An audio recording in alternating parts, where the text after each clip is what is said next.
keamanan. Karena kita tak tahu mereka akan meminta apa kawan-kawan. Lebih baik kita darinya kawan-kawan. Ayo kita aksi damai kawan-kawan. Tenang. Oke, saya tanya sekarang ya. Saya tanya kepada anggota DPR. Saya tanya ini. Turun. Mobil untuk polisi turun. Turun kalian. Jangan melaju dari sini.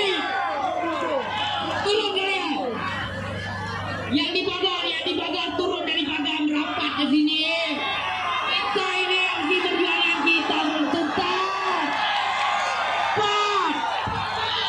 Anggota DPR, saya tanyakan kepada kalian, mana anggota kalian 81 orang itu?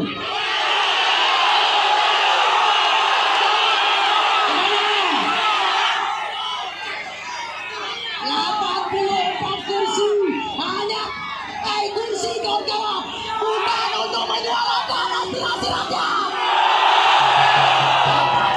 Kursi ada menghabisi anggaran. Setuju. 84 kursi hanya menghabiskan anggaran saja kawan-kawan. Habis rakyat Indonesia, tidak ada fungsi mereka kawan-kawan. Setuju. Hidup mahasiswa.